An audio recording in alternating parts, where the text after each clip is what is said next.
Ce soir, dans Mise au point. La RTS est ébranlée par la pire crise de son histoire après les dysfonctionnements révélés au sein du service public. Une crise de confiance également pour les employés quant au traitement des cas de harcèlement par la direction. Reportage. La RTS est dans la tourmente depuis les révélations de nos collègues du Temps il y a 3 semaines et les remous éclaboussent toute la SSR et son directeur Gilles Marchand. Une enquête est aujourd'hui en cours pour faire la lumière sur ces dysfonctionnements liés au traitement des cas de harcèlement au sein du service public. À Mise au point, nous nous sommes demandé comment rendre compte de cette crise historique qui nous affecte tous dans notre travail quotidien, avec la volonté non pas de se substituer à l'enquête en cours, mais celle de documenter les faits. Reportage Cécile During et Cécile Trantien. Je m'y attendais pas du tout, franchement. Pour moi, c'était un choc. Je savais qu'il y avait forcément qu'il y a des fois des harcèlements, du mobbing. Tout le monde savait qu'il y avait des choses. Je pense qu'il était temps que la parole se libère. Ça ne me surprend pas plus que ça, ces révélations. Harcèlement, mobbing. C'est une bombe. Après des années de silence, la parole se libère à la RTS. Choqué, Peut-être quand même un peu plus de tension. Évidemment, écœuré, Là-dedans, c'est très douloureux. J'ai vu des gens pleurer alors que ça faisait 2 ans. parce que des attitudes pareilles, c'est pas acceptable.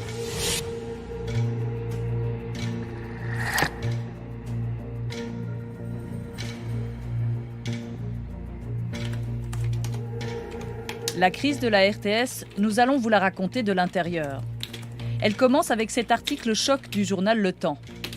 5 pages sur les agissements du présentateur vedette Darius Rochebain. Mais à l'interne de la RTS, ce qui choque, ce n'est pas ça.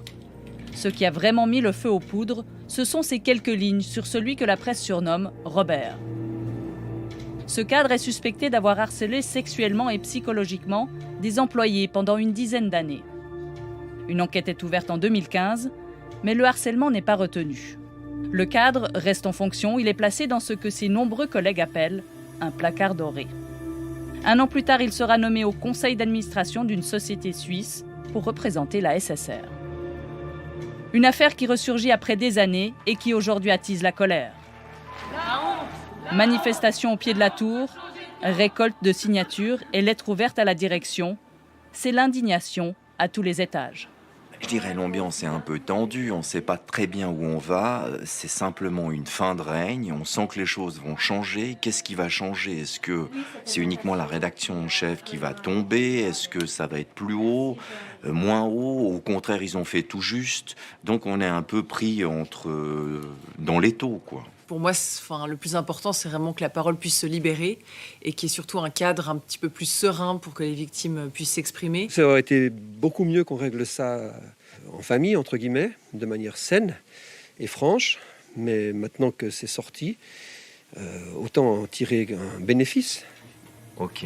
L'article du Temps a fait l'effet d'une bombe, mais le travail continue malgré tout. Même au téléjournal, pourtant au cœur de la crise. Autour de cette table, une chaise vide, celle du rédacteur en chef. Il a décidé de se mettre en retrait le temps de l'enquête. Pour son adjoint Pierre-Olivier Vollet, la pression augmente alors que la période est déjà compliquée. Il y a manifestement des blessures qui sont restées non cicatrisées ou mal cicatrisées. Et tout d'un coup, voilà, il y a des révélations qui sortent à l'extérieur et tout ça remonte d'un seul coup. Et avec une force franchement assez incroyable. Voilà, on est dans une phase aiguë, dans une phase de crise. Et ensuite viendra le temps des enquêtes qui sont très attendues, sur les cas qui sont ressortis, sur la chaîne de responsabilité. Voilà, je pense que c'est des choses qui sont importantes pour nos équipes aussi, que nos équipes attendent.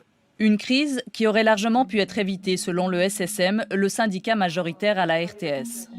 En effet, dès 2014, il a plusieurs fois alerté la direction sur les agissements de Robert. Ces 3 représentants syndicaux ont ressorti pour nous les vieux dossiers. On a l'ensemble de la correspondance qu'on a eue en 2014 avec la direction des RH et la direction de l'entreprise. 6 documents que nous avons pu consulter et qui parlent sans détour de harcèlement et de mobbing. À l'époque, une dizaine de salariés étaient prêts à témoigner. On avait des témoignages oraux et l'autorisation écrite de témoins à faire valoir le fait qu'il voulait témoigner. C'est carrément mentionné. Nous avons également exprimé notre interrogation quant au risque que celui-ci pouvait présenter pour l'entreprise par la suite, quoi. Donc là, au plus haut niveau, il y a déjà l'alerte que c'est pas possible comme prise de risque de ne pas traiter ce dossier correctement, quoi. Dans ce courrier, le syndicat parle alors de bombe à retardement. Je pense qu'il n'y a pas eu de prise de conscience, ou alors, pire, il y a eu peut-être la tentation ou la volonté de cacher les choses ou de ne pas agir de manière efficace et ferme.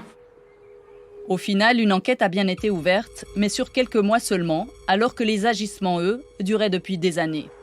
Inacceptable pour le syndicat qui décide de lâcher l'affaire. Pourquoi est-ce que vous n'êtes pas allé plus loin à l'époque? Pourquoi est-ce que vous n'avez pas dénoncé tout ça dans la presse à l'époque? Pourquoi vous êtes résigné finalement? Un syndicat n'a pas vocation à porter plainte à la place des gens qu'il représente. Le but, c'est pas d'instrumentaliser des victimes pour aller étaler des choses dans la presse. C'est pas comme ça qu'on fonctionne. Gilles Marchand est aujourd'hui le grand patron de la SSR. Mais au moment des faits, c'était lui le directeur de la RTS. Alors forcément, la question de sa responsabilité se pose dans l'affaire Robert. Après quelques jours de négociations, il a accepté de nous recevoir à Lausanne. Le SSM parlait d'une bombe à retardement. Aujourd'hui, vous assumez une part de responsabilité. Vous auriez dû la découpiller un petit peu avant. Vous savez, un directeur de la RTS ou un directeur général de la SSR, il est finalement responsable de tout ce qui se passe dans son entreprise. Les succès comme les échecs, les potentiels comme les problèmes. Alors j'ai une part de responsabilité, bien sûr, puisque les choses n'ont pas fonctionné parfaitement. Mais avant de réécrire l'histoire moi-même, je pense encore une fois qu'il faut des regards extérieurs, professionnels, pour établir les choses. Pourtant, à l'époque, vous étiez directeur de la RTS, vous étiez aux manettes. On peut dire que vous étiez au courant de ces accusations? Non, alors vous comprenez, il faut bien faire la part des choses, entre ce qui relève des informations factuelles qu'on traite, et puis ce qui relève, au fond, d'un environnement, d'un contexte. Alors, je suis choqué d'entendre ces témoignages aujourd'hui, parce que, évidemment, que ces témoignages-là, je ne les ai pas eus. Ce qui est à relever, c'est que ce que nous avons traité a été probablement bien traité, peut-être pas complètement, pas suffisamment, mais il est faux aussi de dire que la RTS n'a jamais rien fait, il est faux de résumer aussi la RTS à ces cas. Très vite, l'affaire devient politique, même la présidente de la Confédération s'en mêle. Le 9 novembre, Gilles Marchand est auditionné à Berne par la Commission des télécommunications. Certains élus réclament des explications, comme la socialiste fribourgeoise Valérie Piller-Carrard. Le dossier lui tient à cœur car des victimes l'ont contacté personnellement. Ça m'a fortement interpellée, fortement choquée, même voire fâchée, parce que je me suis toujours engagée pour le service public. J'ai toujours défendu la SSR, que ce soit dans les différentes votations. Et puis là, j'ai senti que j'étais à quelque part trahie par ce qui avait été fait et par la politique de l'entreprise qui avait été mise en place par rapport à ces affaires. Pour moi, c'était important aussi pour les victimes qu'elles sachent qu'elles sont aussi entendues et qu'elles sont aussi entendues au niveau politique. À Aigle, dans le canton de Vaud, c'est un autre son de cloche. Le syndic PLR Frédéric Borloo fait lui aussi partie de la commission qui a auditionné Gilles Marchand. Mais l'élu souhaite calmer le jeu. Alors, moi, je ne fais pas partie de ceux qui souhaitent couper les têtes d'abord. Je veux que les enquêtes soient faites. Il faut maintenant qu'elles soient diligentées rapidement et avec sérieux. Je pense. Et puis, en fonction de ça, des décisions seront peut-être prises, devront peut-être être prises. On ne peut pas commencer à couper les têtes comme ça. Potentiellement, ça peut avoir des répercussions sur le fonctionnement même de l'entreprise. Et donc, ça peut créer des conséquences qui sont peut-être bien pires pour les employés qu'une situation aujourd'hui qui est déjà très tendue, mais qui est assez bien identifiée et puis qui est prise en main. Soutenu par les uns, lâché par les autres. Gilles Marchand est aujourd'hui un homme exposé, sous pression. Ce mercredi, réunion de crise avec l'actuel directeur de la RTS, Pascal Critin. La tension est palpable, mais le capitaine n'imagine pas quitter le navire pour l'instant. Actuellement, 2 cadres ont été suspendus. Notre rédacteur en chef s'est mis en retrait temporaire le temps de l'enquête. Est-ce que vous craignez être le prochain sur la liste ? Non, je ne crois pas, parce que nous avons mis en place des structures de gouvernance qui sont tout à fait efficaces, avec notre conseil d'administration, qui joue son rôle d'ailleurs de surveillance de l'entreprise. On a des enquêtes qui sont indépendantes, les experts ont été choisis de manière concertée avec les partenaires sociaux. Donc cette affaire doit aller maintenant à son terme. Et puis je pense que nous évaluerons tout ça sur la base des résultats. Vous vous sentez encore, malgré tout, légitime à occuper ce siège? Vous savez, je pense que la confiance n'est jamais acquise ad vitam aeternam. La confiance ne se décrète pas, elle se vit, elle se réassure. Je pense que la confiance va revenir. Je pense même que nous pouvons, de cette base-là, repartir un peu différemment. Repartir sur des bases saines, en faisant toute la lumière sur le passé. C'est l'objectif de la direction de la RTS. Pour y arriver, un collectif d'avocats a été mandaté pour recueillir les témoignages. C'est dans ce bureau, à 2 pas de la télé, que les employés et même ex-employés sont entendus. Maître Molini est spécialisée dans la défense des victimes de harcèlement. Cette avocate a déjà démarré les entretiens dans la plus stricte confidentialité. Les témoignages resteront toujours en notre seule propriété et ce sera uniquement pour notre utilisation pour le rapport. Donc ni la direction ni le syndicat ne pourront avoir accès à ces témoignages, évidemment à moins que la personne qui a témoigné souhaite que ce soit le cas. Donc que ce soit bien clair, tout ce qui va se dire ici reste ici. Preuve du malaise, en moins de 2 semaines, plus de 120 personnes se sont déjà manifestées pour témoigner. Il faudra donc des mois pour entendre tout le monde. Passé le tsunami des révélations, la RTS fait face ces derniers jours à une nouvelle vague d'indignation, encore plus importante. Dans les couloirs, la parole se libère, bien au-delà du cas Robert. Ce lundi matin, opération coup de poing, organisée par le collectif RTS de la grève des femmes. Regarde ça, regarde celui-là. Une nana qui est au micro à l'antenne, le technicien lui dit « Approche-toi plus du micro, imagine que c'est mon sexe, viens plus près, vas-y, tu peux le faire, ma bite ne va pas te mordre. » Sympa. Pour la toute première fois, le sexisme ordinaire s'affiche en couleur sur les murs. On a envie de lire quand on voit des jolis papiers comme ça. Moi, les jolis papiers, ils disent des trucs assez atroces, quoi. Donc comme ça, les gens vont peut-être un peu plus se rendre compte de ce qui se passe dans cette boîte, parce qu'il y en a beaucoup qui nient, je crois.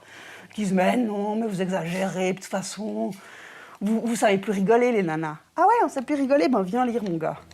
Café en main, les premiers employés découvrent étonnés l'étrange mosaïque. Et forcément, le débat s'engage. Là, tu dénonces le patriarcat. Qui est un rapport de pouvoir.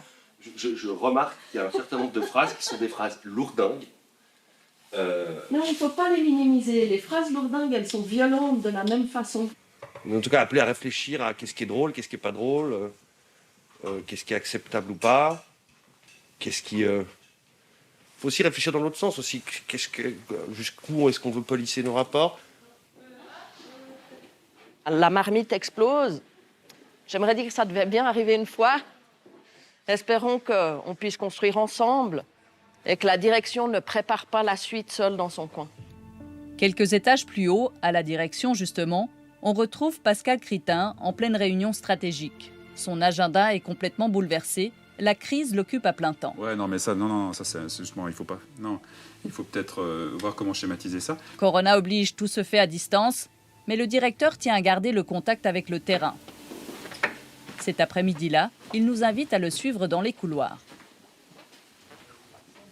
Bonjour. Bonjour, Pascal. Ça va? C'est à vous qu'il faut demander ça. Ça va, ça va. Si ça va pour vous, ça va pour moi. Et si ça va?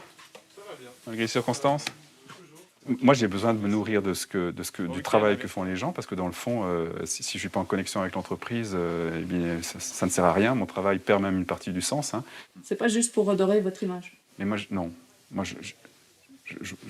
comment vous dire ça? Moi, je ne fonctionne pas comme ça. Je fonctionne pas comme ça. Ce que je fais, je le fais de manière authentique. Voilà. Et je pense d'ailleurs que ça se sent. Voilà.